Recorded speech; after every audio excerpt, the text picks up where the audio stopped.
마지막 날이니까 오늘 다시 한번 마지막으로 한번 다 찾아볼까요? 성경을?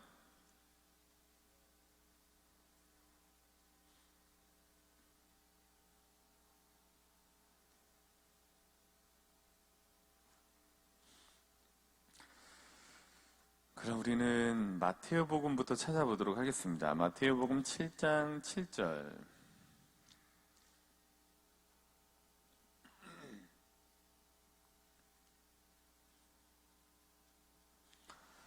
청하여라부터 한번 읽어보겠습니다. 시작. 청하여라, 너희에게 주실 것이다. 찾아라, 너희가 얻을 것이다.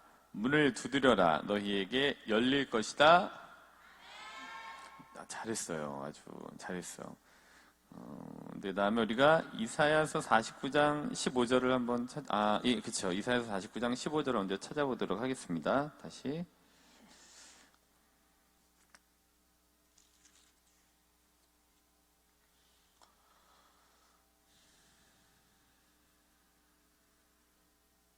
네, 찾고 있으니까 다 찾았을 겁니다. 여인이 한번 읽어볼게요. 여인이 시작. 여인이 제 젖먹이를 잊을 수 있느냐? 제 몸에 선한 아기를 가엾이 여기지 않을 수 있느냐? 설령 여인들은 잊는다 하더라도 나는 너를 잊지 않는다. 네. 여기에는 그래서 뭐를 써놓으라 그랬어요? 우리가 성부 하느님, 그치? 성부 하느님. 그리고 여기서 마음 심자를 이렇게 써놓으면 참 좋다 이렇게 얘기를 했죠. 하느님의 마음입니다. 그 다음에는 우리가 이 창세기부터 한번 찾아볼까요? 창세기 2장 7절 또 한번 찾아볼까요? 창세기 2장 7절.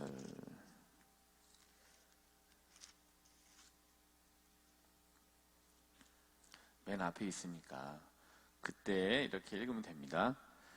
그때 시작. 그때 주 하느님께서 흙의 먼지로 사람을 빚으시고 그 코에 생명의 숨을 불어넣으시니 사람이 생명체가 되었다.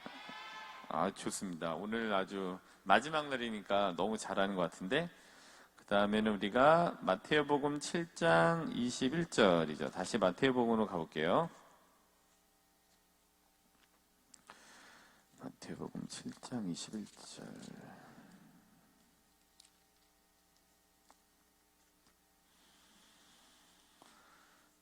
마태복음 7장 21절.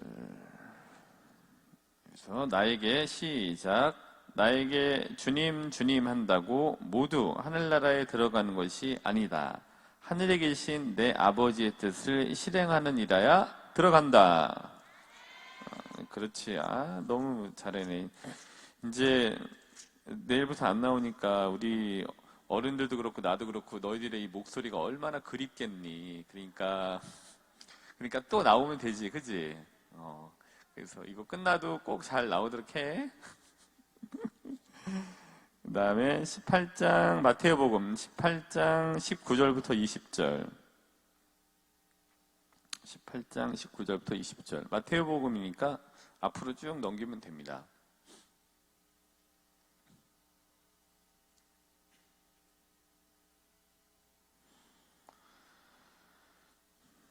내가 또 진실로 시작. 내가 또 진실로 너희에게 말한다. 너희 가운데 두 사람이 이 땅에서 마음을 모아 무엇이든 청하면 하늘에 계신 내 아버지께서 이루어 주실 것이다. 두 사람이나 세 사람이라도 내 이름으로 모인 곳에는 나도 함께 있기 때문이다. 그치, 잘했어. 자, 이게. 그 다음에 이제 마지막으로 테살로니가 1서를 한번 찾아볼게요. 갈라티아서 5장 22절과 23절은 나중에 다음에 찾고요. 테살로니가 1서 5장 16절부터 18절을 또 한번 읽고 새겨보도록 하겠습니다. 자세가 굉장히 필요한 거죠. 이런 자세가. 언제나 기뻐하십시오. 같이 읽어볼게요. 시작. 언제나 기뻐하십시오. 끊임없이 기도하십시오. 모든 일에 감사하십시오. 이것이 그리스도 예수님 안에서 살아가는 여러분에게 바라시는 하느님의 뜻입니다. 잘했습니다. 이렇게 해서 이제 물들어가게 되어져 있는 거죠. 그래서 월요일 날은 수요일 날 새벽 미사 때는 뭐 근주자적, 군묵적 뭐 이런 거를 말씀을 드렸었어요. 그래서 뭐 남귤 복지도 말씀을 드렸었죠. 이제 강남에 있는 귤나무를 이제 귤을 강북에 심으면 탱자가 된다 뭐 이런 얘기 그런 맥락의 이거 그래서 어디에 있느냐에 따라서 이게 달라지게 되는 거다. 그래서 아이들도 이렇게 하는 것 자체는 굉장히 스며드는 거거든요. 그런데 이런 게 우리가 흔히 이야기하는 신앙 교육이겠죠. 그런 맥락에서 같이 읽어봤습니다. 어떤 경우에는 이제 어른들이 아이들이 스승이고 가르치고 왜냐하면 살아온 세월 그다음에 지식의 양 이런 것들이 많아서 가르치긴 하지만 어떤 경우에 이제 아이들이 이 어른들의 선생님 노릇을 하게 되는 것 같아요. 왜냐하면은 아이들이 이렇게 하라는 대로 하니까 그것이 하는 자세가 우리들에게 굉장히 큰 본을 보여주는 오히려 반대의 본을 보여주는 것 같아요. 그래서 주임 신부님들이 선호하는 보좌 신부님은 누군지 아세요? 새 신부님이에요. 예, 그래서 4년, 5년 되면 잘 안 해. 왜냐하면 우리 보좌 신부님 너무 잘하세요. 근데 4년, 5년 되면 잘 안 해. 왜냐하면 본인이 이제 아는 게 많고 생각하는 게 있고 하니까 하려고 하면 이제 막 속에서 짜증도 나고 나 이렇게 하고 싶은데 내가 왜 보좌여 갖고서 이걸 못하게 하지? 라고 해요. 그래서 왜 우리가 경제에서 얘기할 때 초심자의 행운이라고 얘기를 하잖아요. 근데 초심자가 어떤 행운을 잡아갖고 뭐 주식을 하든 뭐 하든 이렇게 돈을 벌 때는 초심자의 행운이라는 게 있다고 하는데 그래서 이제 저도 제 동생하고 그렇게 이야기를 했더니 글쎄 나도 뭐 그거에 동의하는데 그거는 그런 것 같아. 왜냐하면 처음에 동생이 얘기하기를 처음에 들어와서는 만약에 매뉴얼을 주고 이거대로 한번 하라 그러면은 처음부터 끝까지 매뉴얼 자체를 다 꼼꼼하게 다 읽고 거기에 대해서 하려고 한대요. 물론 서투른 게 있지만. 근데 이제 거기에 대해서 많이 알게 되면은 이제 어떤 걸 봤을 때 이런 거 비슷한 거네라고 하면서 띄어먹는 게 있어갖고 실수가 간혹 나오게 된다라고 얘기를 하더라고요. 그래서 초심자의 행운이라는 것 그리고 새 신부라는 것 비슷한 것 같아요. 왜냐하면 새 신부님들은 와서 이렇게 하면 좋을 것 같은데라고 하면은 그렇게 해서 하거든요. 근데 이제 지나고 나면 저도 그랬고 그래서 그런 것들이 조금 달라지는 것 같아요. 근데 아이들은 뭐 그런 맥락에 있어서 좀 이렇게 제안을 하면 그대로 잘 따라하니까 또 금방 성장하는 것 같고 금방 배우게 되는 것 같습니다. 그런 면에 있어서는 초심자로서의 모습을 보여준 아이들이 저희들에게는 좀 큰 본보기가 될 수 있다라는 생각에서 스승이었던 것 같습니다. 스승이라고 생각이 듭니다. 네, 그동안 잘 스승으로서의 역할을 해준 것 같습니다. 오늘 복음을 이제 읽으면서 이런 궁금증이 좀 생겼습니다. 어떤 거냐면 오늘 이제 루카복음 16장 19절부터 31절인데 30절을 보면은 이렇죠. 31절 그에게 아브라함이 이렇게 일렀다. 그들이 모세와 예언자들의 말을 듣지 않으면 죽은 이들 가운데에서 누가 다시 살아나도 믿지 않을 것이다. 근데 제가 궁금했던 거는 30절 이후의 내용이에요. 그래서 우리가 또 30절 이후의 내용을 한번 만들어 보도록 하죠. 그럼 과연 그 부자 라자로가 우리 아들들에게 제발 이 고통스러운 곳에 오지 않도록 하기 위해서 좀 이 부자가 라자로를 좀 보내줘라. 아니면 사람 메신저를 좀 보내서 오지 않게 좀 경고를 해달라라고 처음 청했죠. 근데 이제 그러고 나서 그게 이제 29절에 보면은 그들에게는 모세와 예언자들이 있으니 그들의 말을 들어야 한다. 뭐 이런 이제 대답으로 안 된다라고 say no가 됐잖아요. 근데 이제 그 이후에 31절. 그럼 과연 궁금한 거는 보냈다 안 보냈다 내용이 없어요. 여기에는 지금 안 보냈다는 내용도 없고 보냈다는 내용도 없습니다. 근데 과연 그러면은 보냈을까? 안 보냈을까? 이 이야기의 후속편이 좀 궁금하지 않으세요? 전 좀 궁금하더라고요. 이거 읽으면서. 그래서 제 결론은 보냈다. 분명히 보냈을 거다. 왜냐? 저희가 오늘 마태복음 7장 7절 읽으셨잖아요. 청하여라. 또 찾아라. 문을 두드려라. 근데 성경을 전체를 보시면 복음도 그렇고 보면은 전체적으로 청하여라라는 얘기가 있어요. 그리고 제가 오늘 마태복음 또 18장 19절부터 29절. 그러니까 두세 사람이라도 네 분을 모인 곳에서 청하면 내가 이루어 주겠다라는 내용이잖아요. 그 요한복음 15장 7절 작년 정박 말씀도 그렇고 청하여라 주겠다. 내 이름으로 청하면 너희가 원하는 것은 무엇인지 주겠다라고 하는 이 내용들이잖아요. 그래서 제가 이 내용들을 근거로 성경의 내용으로 이제 바탕으로 해서 분명히 아브라함이 이 부자 얘기를 들어서 라자로가 됐든지 간에 다른 메신저가 됐든지 간에 이렇게 살면 안 된다라고 하는 메시지를 아는 이 파견자를 분명히 보냈을 거다. 곧 우리도 분명히 청하라는 이 말씀을 한번 고지고대로 믿어보자라는 말씀을 드리고 싶습니다. 그래서 이제 왜냐하면은 부자가 아브라함에게 좀 보내달라 안 된다. 근데 좀 보내달라라고 이제 졸라댔어요. 네, 루카복음 18장 1절부터 8절 한번 볼까요? 루카복음 18장 1절부터 8절은 이제 비유예요. 이것도 부자 라자로의 이야기도 마찬가지이고 18장 1절부터 8절 루카복음의 내용은 과부의 청을 들어주는 불의한 재판관의 비유입니다. 예수님께서 또 낙심하지 말고 끊임없이 기도해야 한다는 뜻으로 제자들에게 비유를 말씀하셨다라고 하면서 1절에 왜 이 이야기를 들려주는지에 대한 이제 이 목적을 딱 설명을 하시죠. 그리고 나서 이제 이야기가 진행이 되는데 3절과 5절에 보면은 이런 내용이 나오잖아요. 이야기가 진행이 되면서 그는 줄곧 재판관에게 가서 이렇게 줄곧 갔다고 얘기를 하죠. 그리고 끝부분에 보면은 저와 저희 적대자 사이에 올바른 판결을 내려주십시오 하고 졸랐다. 그러니까 줄곧 졸라댄 거다. 이거는 그 줄곧 졸라댔다라는 거는 줄곧 청했다. 줄곧 찾았다. 줄곧 문을 두드렸다라는 이것과 다름 아닌 이야기인 거죠.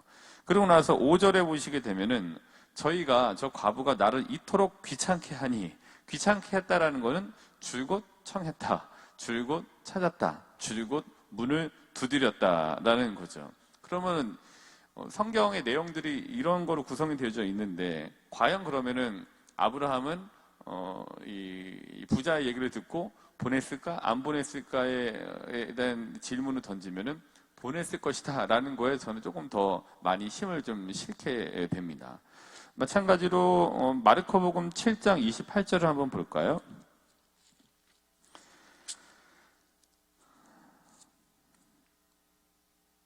오늘 이야기하고도 비슷합니다. 7장 24절부터 30절까지의 내용은 마르코복음 시리아 페니키아 여자의 믿음입니다.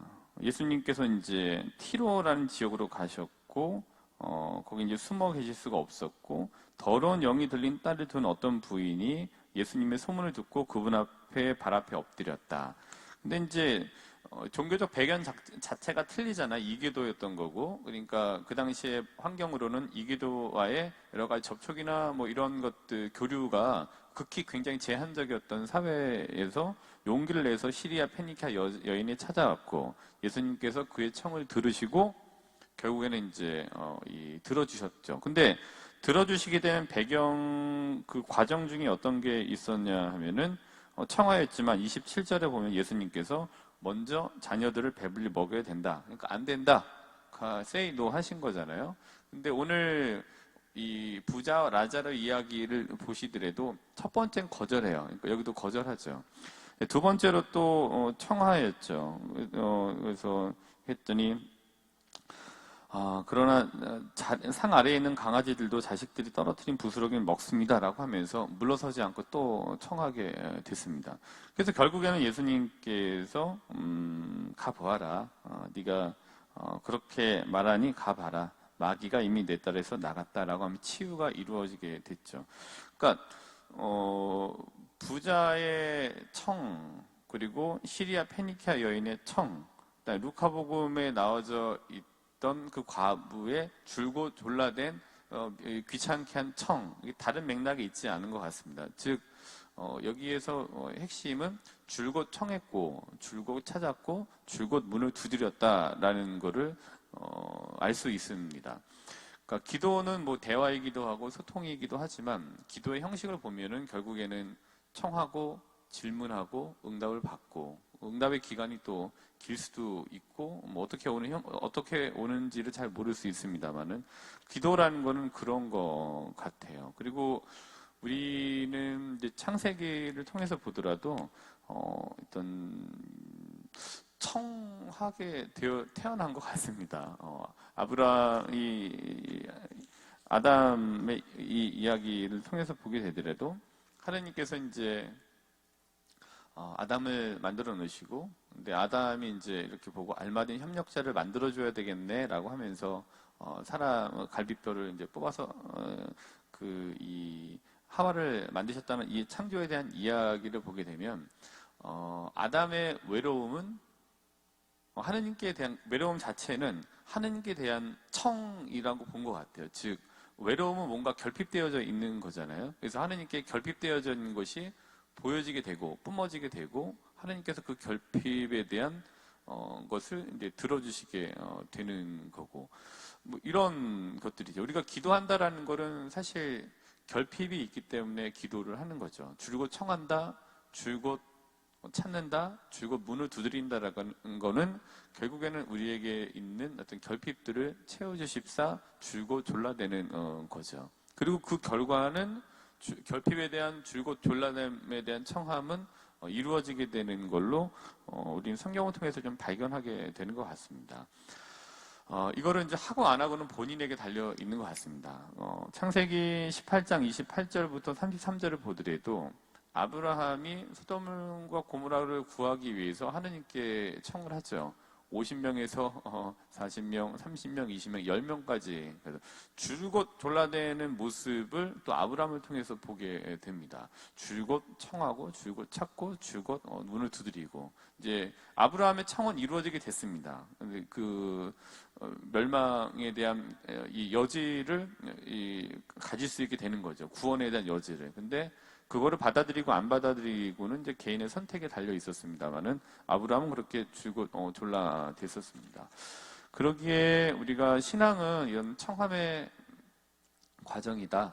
그 청함은 줄곧 지속적으로 청해야 된다라는 생각을 좀 가지시는 것 좋을 것 같습니다. 이번 사순 시기 동안에 줄곧 한번 청하실 것, 과연 너 어디 있느냐라는 대주제, 성경 이 말씀을 가지고 과연 나는 한 번 하고 안 되면 또 말고 또 두 번 하고 안 되면 말고 했었는지 한번 돌아보시면 좋겠고 또 어제 새벽문사 때 말씀드렸습니다만 우리가 기도를 드리는 대상은 하느님인데 우리가 만들어낸 합성물에게 기도를 하고 있는 것은 아닌지 즉 내가 바라는 무언가가 하느님처럼 생각이 돼서 내가 바라는 내가 만든 하느님이라고 하는 합성물에게 기도하고 있는 건 아닌지 진짜 하느님에게 기도하고 있는지도 한번 같이 살펴보시면 좋겠습니다. 오늘 하루 줄곧 하느님께 졸라되신 하루 되시기를 바라겠습니다.